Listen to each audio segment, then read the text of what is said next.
Hello, everybody. It's Kylie Davis here from Active Pipe. I am super excited to be talking to you today about how to exceed buyer and seller expectations and how to create clients for life as part of today's webinar. Now, as always, if you want to pop questions into the Q&A or the chat as we go, this is designed to be interactive, and I'd like to answer your questions as we go rather than have me talking at you. It's always really weird being on a webinar too because I can't see your faces. So any interaction you can give me is always really welcome. In fact, I'm just going to put my chat up on my other screen so I can see what's going on. So let's dive straight in. So all of the information that we're talking about today comes from the trust report that we did. And what we're going to look at is how clients choose agents today. Now, some of this is a little bit of a review from the webinar we did about a month ago, but we're going to sort of dive into some of the important things to just give us a reminder. We're going to look at what is a permission promise and why is it so powerful in real estate? And we're going to look at the critical moments of permission and their implications for winning and retaining clients. And we're going to then have a look at how to exceed those expectations so that we have lifelong clients. And all of this info comes from the trust report, which we released recently. You can keep we will be sending out a copy of this deck to you after the webinar, and inside that will be links to the trust report and a whole pile of resources that you can use to help you with the content that we're covering today. So first of all, let's do a little bit of a recap. How do consumers seek out real estate information? Because according to the survey that we did and the deep dive interviews that we did as part of the trust report, this has changed a little bit over the last 5 years. So what we see is that 62% of those out in market research the market before they list. So they're out there for about 2 months before they list. So their research period is going for 2 months. 59.7 are online using the portals, which you would expect them to do, researching how the market's performing, what prices are doing, what's available for sale. What we see is that 22.6% of them are attending open for inspections and 21% are talking to friends and family. So we see a whole pile of different behaviours here. They're thinking about, they're giving themselves time to do their homework. They're doing their homework online as part of trying to gather facts around how the market's performing. They're sanity checking what they're hearing with their friends and family. And then they're starting to go out and check open for inspections to see if what they're reading online and what they're hearing is actually really happening. So the question I'm sure you're all wondering is, well, how does a real estate agent fit into this, and do they at all? Because, 5 years ago plus, it was an agent that they would come to first. You would go and, walk down the street and check out what was happening inside the agent's window, or look in a local newspaper to see as part of that research. We're not seeing that any longer, like they're minority numbers. But there is still a really important role for real estate agents in this conversation, because 37% go to their agent to research the market.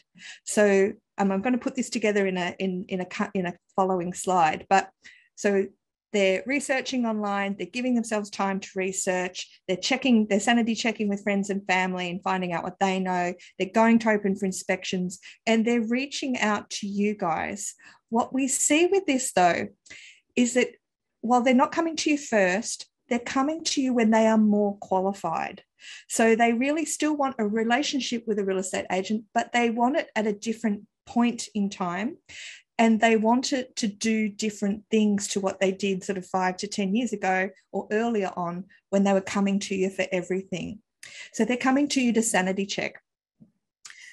Now, we see that as part of this, email is a really important way to establish and grow trust. And we're going to go into this in a lot more detail through this webinar. But this is why, as part of the trust report, we learned that the majority of respondents don't want a call early in their search. They don't want to talk to you until they almost feel emotionally ready to deal with an onslaught of real estate agents. They will use email as a way to test you out a little bit. So they feel like their email, by giving you their email address, that gives them a little bit more control, because they can decide when they read the email, they can decide how much they engage with the email. Email lets them check out what you're doing, but it still lets them remain anonymous and passive. And we know that email is really important to real estate agents, because we had a great session with Josh Fegan a couple of days ago, and he was saying it's all about digital intent, and you need to be able to track everyone's digital behavior to find out when they're ready to act. So email is a really great way of letting you provide consistent information at scale. So an email platform and an email program is all around, how do I serve as many people as possible, as easily as possible. And so when we look at the funnel, we can see that when they're at this period of they haven't heard from, they don't know who you are, or they've only just vaguely heard of where you are, they're not ready for a phone call yet. They don't want to be cold called by you. They're going to think that you're scammers, calling from Russia. It's when they come down to needing your services or meeting you with, they're coming down to hear this part of the funnel, that they're going to be more open to a phone call. But at this area where they're aware of you and where they may need your services, this is when email can be an extraordinarily powerful way to connect more and to deepen those relationships. So we see that, phone calls are really about this one-to-one, got business to do, ready to talk. One to some is in this middle space, so a mix of email and phone calls. But at this top one to many, this is where your social and your email platforms should be playing their biggest part. So this is how the kind of new flow of a relationship kind of goes, and the elements of your digital marketing that should be playing into that. So at the front, we've got our online research. So when they're in that online research space, it's your digital marketing that's going to be really putting your name out there in front of them. When they're talking to family and friends, it's your reputation in market that is going to be what really resonates. If they hear that you're a good guy or a good gal, and that you're great to deal with, it is that referral that they get from friends and family that can be really powerful at that point. Once it comes to open homes, how good are your processes and your professionalism? How do you capture everyone's email? How do you welcome people when they come into the door? If you're allowed to do, if you're allowed to do open inspections, it will happen soon again, we know. But how do you capture people's details? How are you measuring their interest? How are you responding to their queries? How quickly are you getting back to them? If they come to you specifically with inquiries about specific questions about a property, or if they're making an offer, what's your process and your professionalism status around that? And once you've done all those four things, and they've given you their email address at any point in this process, what's your email like back to them? How good is it? How engaging is it? How interesting is it? How valuable is it to them? And then when it comes to the buying or selling, it's your empathy and your relationship with them that will confirm that they want to keep you for life. And so here's how this plays out. If you think about that funnel going down, awareness, that top of the funnel. And in the previous slide, we looked at this interest section and then transaction.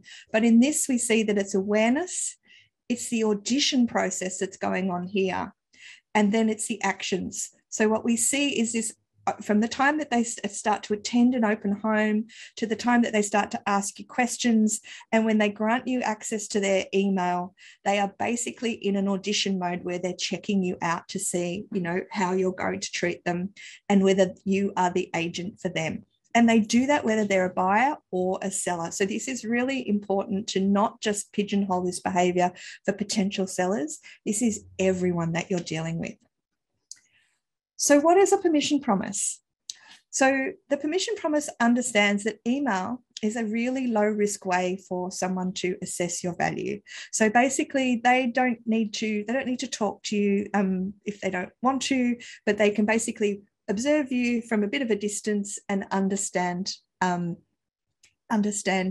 how valuable the information is that you're going to share with them. The permission promise it's given to you. They give you permission when you deliver great value to them. And your emails provide security ongoing security over the period of the relationship. So while those emails are coming in and they're valuable, they're useful, they're helping them, or they're not intruding, but they're just where they need them to be, providing information that's easy to dive into, easy to leave if they're not ready for it, but they know that it's sitting in their inbox waiting for them for that time when they're ready to act.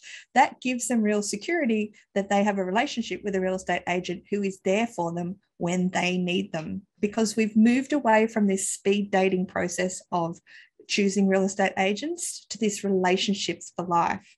And this is how we know that, because 61% of those people that we surveyed as part of the trust report said that really at the end of the day, they just wanted to use the same agent that they had used previously. If they'd had a decent level of service from them, then their preference was to use the same guy that they used or girl that they used, even if it was 5 years ago, 10 years ago, 15 years ago.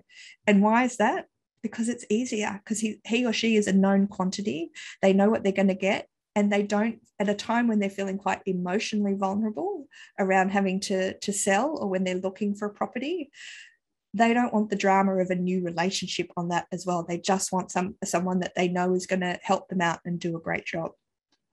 So the single most important thing you can do in real estate to feed your future funnel of leads for the future is to give great service now to everybody, not just the people that you're selling houses for, but to everyone that you meet, to set up this permission promise so that you deliver great value to everyone you meet, so that they feel that you are the agent that is in their, has got their back. Does that make sense?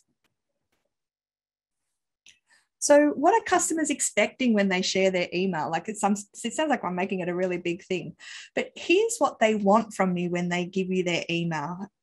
On one hand, they're worried that they're going to give you their email and you're just going to send out, any old thing to them. They can deal with that. If they get bored with that, they'll unsubscribe you pretty quickly. But this is what they want to stay in relationship with you. They want to access your knowledge of the market. That's your specific special knowledge and insights that you've got. They don't want to miss out on any suitable properties if they're buying. Really, they don't. They're giving you their email address because they're hoping to God that you're going to help them find their next home. Even if you don't physically look up every property and recommend it to them, what can you do to help them find their next home? They want a much more personalized exchange than the portals. If they just wanted to deal with a platform, there are platforms out there, domainrealestate.com, TradeMe. They can type in, they can be completely anonymous 100% of the time on those platforms. When they start to come to you, they're signaling that they're actually ready for a human relationship. And so they're wanting something that's more personal. So it's not the right thing to do to just treat everybody generically and just jam out information the same way that you would get information from the portals yourself. They want access to exclusive information. So what do you know that can give them an advantage, whether that's from a selling point of view or whether that's from a buying point of view? In buying off-market properties, if you know of properties that are coming up onto the market that are not there yet, that might be suitable for them, buyers are desperate for that information. And here's what we're seeing with COVID right now, and I'm stealing this from Josh, but if you've got properties that you have signed up that you know are coming on, but you haven't been able to get the photography done for yet, then letting your VIP buyers know that those properties are coming onto market very soon is a great way to basically get additional buyers coming in, or build up buyer interest in those properties for when the photography is available and ready, or even get it sold before it's done. But certainly to let buyers know that there is stock coming through the market, because they're watching the market, especially in lockdown markets, and thinking, oh God, there's nothing out there, I'll never find anything to buy. But if you can give them visual insight into what's trickling through, that can be a great way to make them feel really special and give them access to exclusive information. And they want the right to expect better service. They want to know that, look, hey, I've given you my email address. We've had a bit of a to and fro over email, or I've asked some questions. I don't want to sort of go to the back of the queue now and be treated like any old Joe that, walks through your door or gives it, connects up with you. I actually want you to start to recognize my preferences and start to customize information to me. So this is what they're expecting when they're giving you their email. Now, for you to be able to deliver all of this, obviously individually to every single person, this is where we need to start scaling with great platforms. So here's what they also really specifically want to see inside email content. They want to see easy to see auction and inspection times. So think about the emails that you get inside your inbox that annoy you to death. And they probably have some really common themes. They're probably generic. They're probably just sort of pumping out info to you. They're not thinking about where your head's at in terms of your engagement with the content. And they're asking you to look, there's probably some really valuable stuff in every email that you get, but it's up to you as the reader to dig through it and find it. And that's actually the mentality that we really need to change in real estate. We need to actually present the information in a way that makes people go, oh, perfect, that's what I want, and have them click really quickly. So easy to see auction and inspection times. Especially this was the number one feed. This was the number one peeve that our buyers and our sellers had, especially price guide information. Now, I know in some states, Queensland, you guys have issues, legislation, not issues, but that prevents things around auction price guides. But where you absolutely can, share price information, because remembering this is not going to realestate.com or Domain. This is not going out to the portals. It's not generic. These are people who have chosen to be on your list because they want to get value from you and they want to find out more than they would find out on the portals. So if you can't list pricing on the portals or you've chosen not to because of your strategy, when it comes to email, understand that people inside your email need to see more information than they would get elsewhere. So put that price information on so that they can understand and quickly self-select. That property is too expensive for me. That is in my bracket. It's a bit of a stretch. Maybe we'll be okay. But let people decide that for themselves because their time is valuable too. When you're sharing sold properties, another pet peeve. It's great that you sold a property, but big deal. Every agent is supposed to sell property. That is not news. It's not a headline. You need to let us know how much you sold it for. And then if I'm a seller considering coming into the market right now, I can see the prices and think, wow, okay, that's an awesome price. Maybe I should really, ramp up my decision to sell. But also for buyers, it's helping them understand what things are going for. Also, we saw that 70% of those of buyers or sellers wanted properties inside their emails to be filtered to their preferences. So if I'm in the market for a 2-bedroom apartment, I don't want to be seeing your 4-bedroom family homes and vice versa. And these things are all easy to do inside ActivePipe by creating preferences and customizations. And here's a great quote that I thought really summed it up. And this is a quote from one of our the people that we surveyed. I've subscribed to realestate.com.au and domain to get the alerts. So if I'm going to agree to give an agent my email, that agent needs to give me more information and better quality information. And he actually said, otherwise, what's the point? So, but that kind of gives you an insight into exactly where seller and buyers' heads are at when they're sharing their email address with you. They want you to give them really great quality information.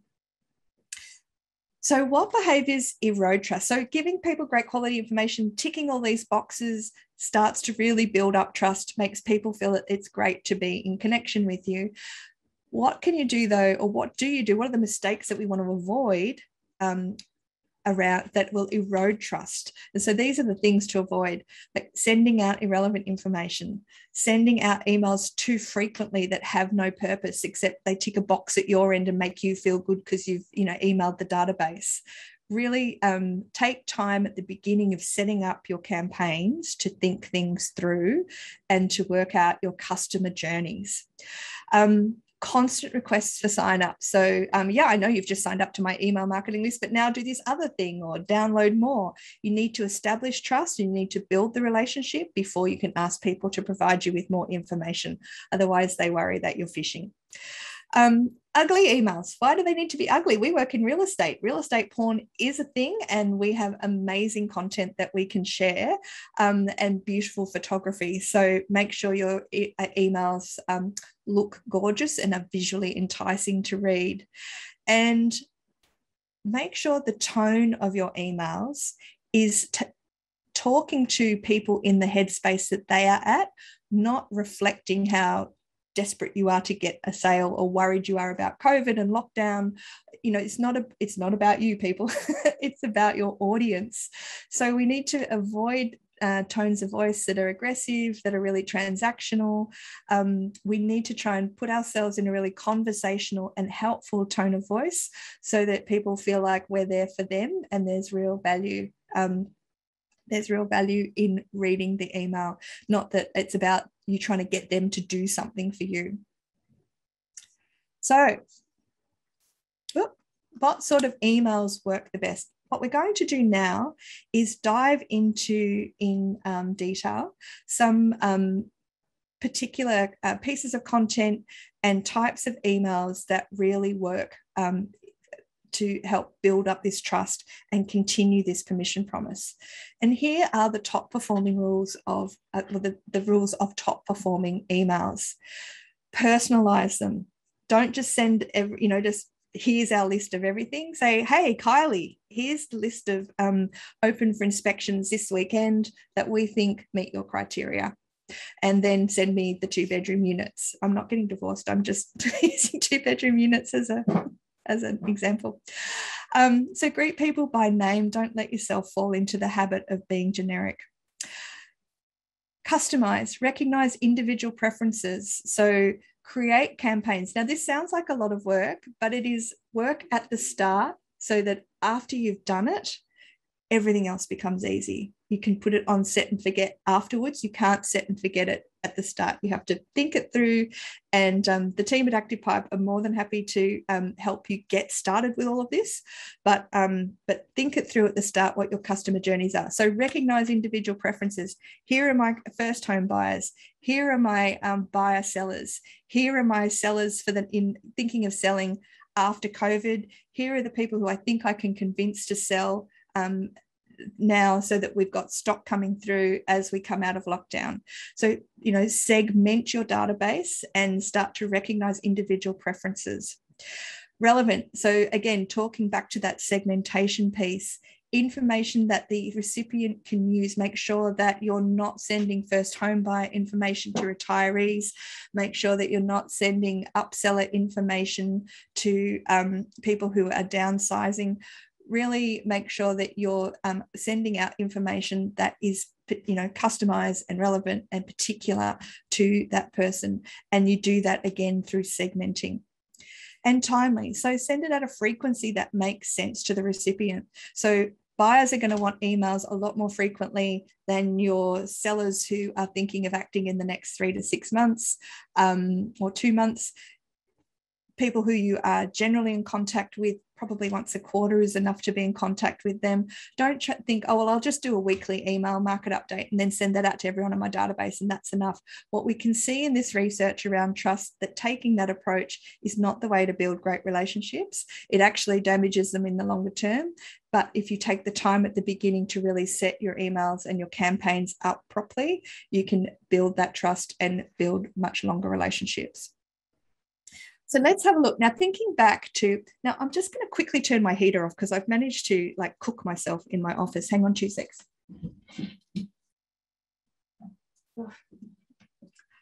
Okay, and we're back. So remembering we had our funnel at the top and we were looking at who's going to be at the top of the funnel. They're people who either don't know us or they're people who have met us, but we haven't needed to deal with them for a really long time.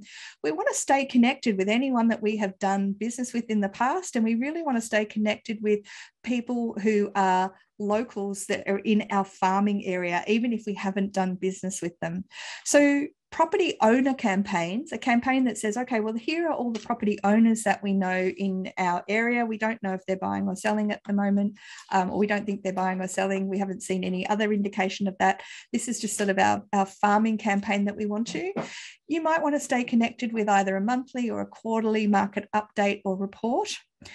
You certainly want to be able to send them out information when properties near them have sold. So you might want some kind of way of identifying properties within an X kilometre radius of their property, and remembering to tell them what the prices are. So sending out emails to those addresses to say, hey, we've recently sold 37 Smith Street for a record price or for X amount, and ideally talk about how that's changed the lives of the people whose property you sold, and how you're looking forward to welcoming people into the community now, who the new buyers are, and then asking if that changes what they would like to do. Ask them if they're interested in an appraisal. But at this top property owner campaign level, this is where you can also be sharing any content that you've created about your local community. So whether you've, pre-lockdown done interviews with the cafe owners, or even if now you're trying to help local businesses, with their takeaway businesses, or any other services that they're offering online, this is a great place where you can pop local content and keep people engaged with the community in that space. But you probably would never want to do this more than once a month or once a quarter. And your goal with these kind of campaigns is just to build awareness of your expertise and knowledge. So you're kind of complementing the marketing that you might be doing in social media or through your SEO campaigns or Google.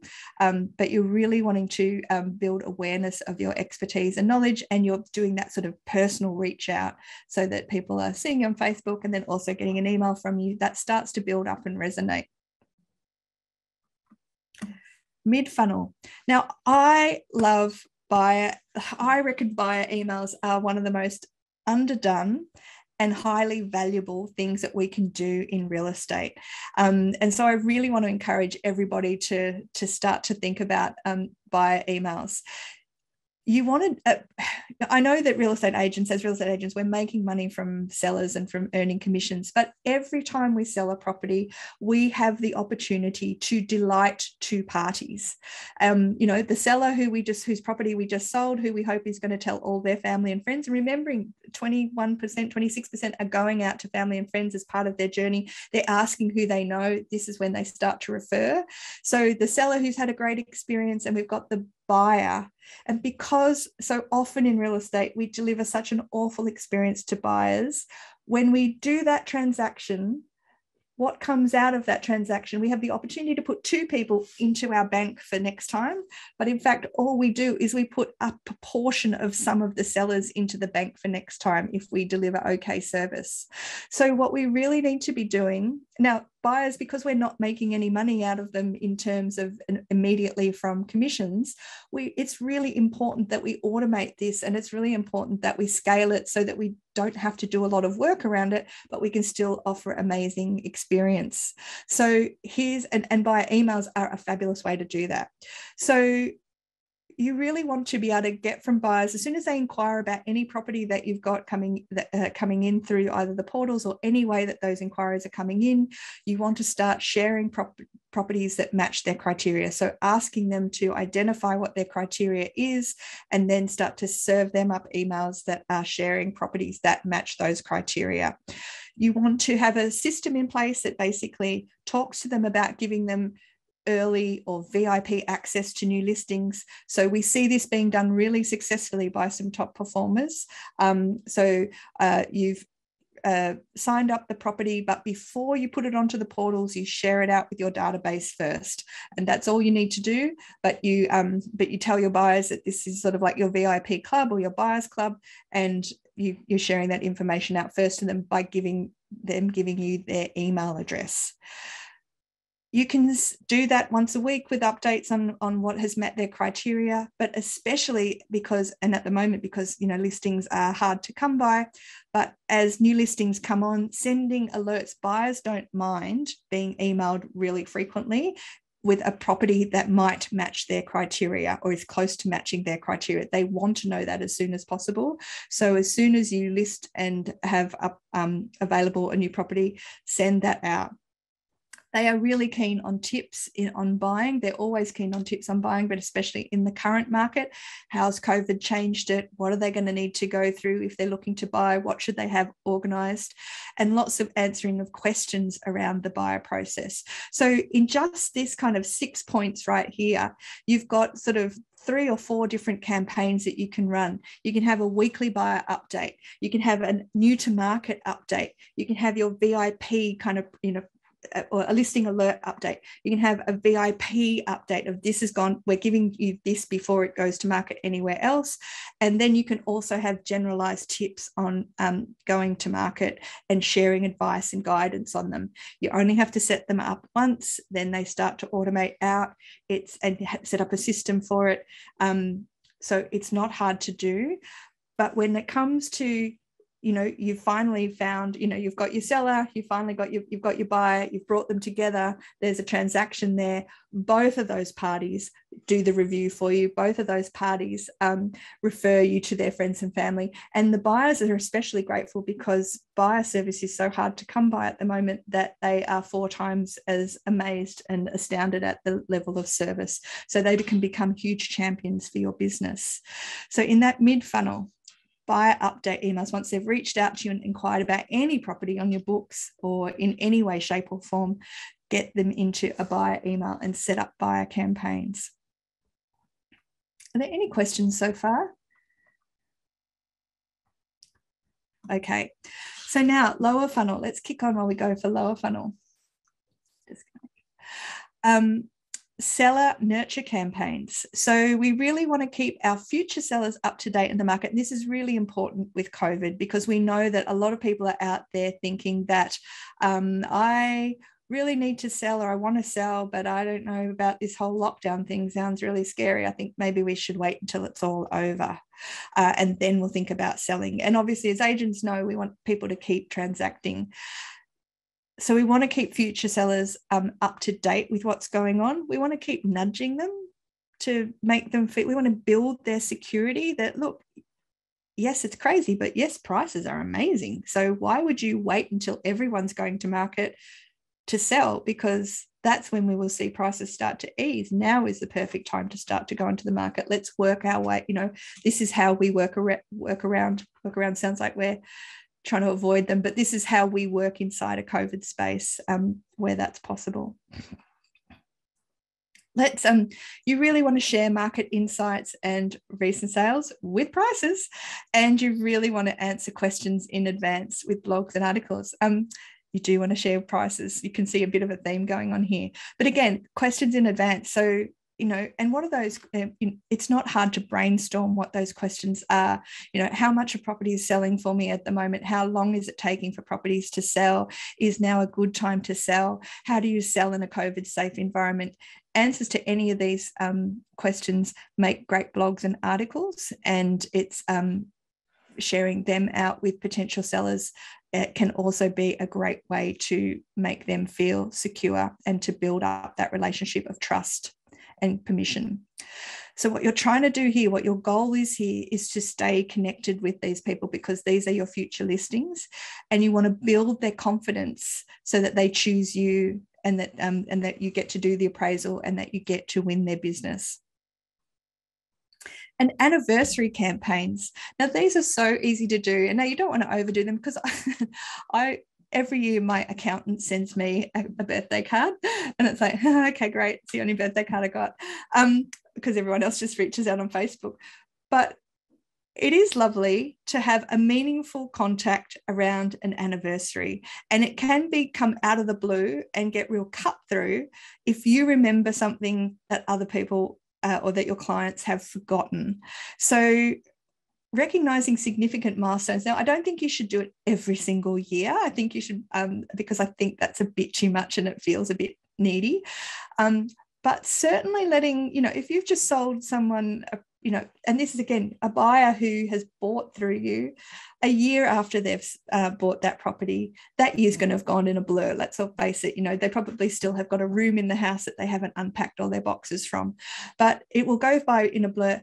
But at the back of everyone's mind after they've bought a property, they're always anxious. Did we do the right thing? Like, Are we going to be okay? Gosh, the mortgage is still so big. Like, and they're almost too scared to look at the market. They're still usually at that 1 year mark, pretty engaged in it, but they're almost a little bit too scared to look at it. So reaching out to them and just saying, how are you settling in? Are you curious to know what the market's doing? To reassure them that they made a great move, that the area is going really well, and that the market's performing strongly, that can be hugely beneficial to them. And then reaching out at sort of key times, and these are arbitrary, but maybe then after 5 years and just reaching out, 8 years or 10 years. This is a great campaign to set up, because you can do it today for people that you served 5, 8, 10 years ago. If you can remember when you sold, when you've sold their properties, you've got records of that.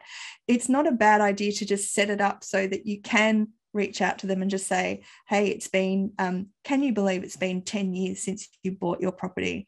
The market has moved hugely since then, and I'm sure your life has changed. Like, what could we, if you're looking to do a renovation, or you're thinking about upgrading, what could we do to help, have a conversation with you about that? But these are great times to check in and just let people know that you're thinking about them. And it can get cut through, because I'm sure no one else has sent them a note or a card or a message, an email to point out that it's 10 years since they purchased their first home. And what your goal is with these campaigns is just to cement your position as being their agent. Like, okay, I haven't spoken for 8 years, but it's your anniversary, and we wanted to remind you of that. And property prices have really changed in that time.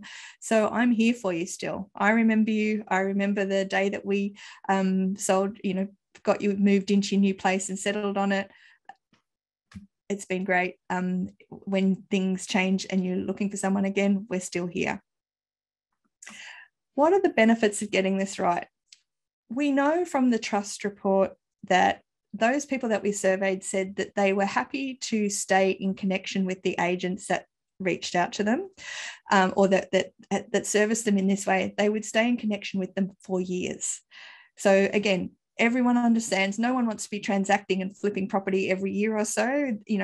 Real estate relationships are long-term relationships. And so they're going to stay in contact with you for years and years. And in fact, as part of the research, we saw that there was about 30% of people didn't use the agent that they'd used previously because that agent had never stayed in touch with them, or in fact, they'd even forgotten their name. So, we know that they want to stay in touch with you. They want you to be their agent if they've had great service from you, and they want to go back to a known quantity. So they will keep your emails in their email box for years. You will see increased referrals from past clients. So going out to family and friends, we know that if people have had a great level of service from you, they will tell their family and friends about it. So it's not just the fact that you have to wait for 8 years to get another sale out of them, but in fact, anyone that they know that is in the market is going to be referred to by them. And happy buyers, so going back to that idea of happy buyers, looking after your buyers, are future sellers in the bank. Because after you've sold a property of somebody, they have to go off and buy something, but it's the buyer whose property has just bought that property who is likely to be the next person to sell. So you really want to look after those buyers and nurture them and, hug them tight and keep them warm, because they're the ones that are going to be saying next, honey, since that new baby arrived, I don't think we can fit here anymore. So they're the ones that are the future sellers in the bank. So really look at ways that you can, while they are in that buying mode, service them as easily as possible for you and in as automated a way as possible, but deliver them a great level of service so that they become future sellers in the bank. And this is all about prospecting for relationships, not prospecting for transactions. And Tom Panos has a great way of saying this, you don't want to have commission breath. You don't want to have commission breath in your emails. You don't want to have commission breath when you're talking to people. It's about building a relationship and being of service, rather than trying to chase the transaction.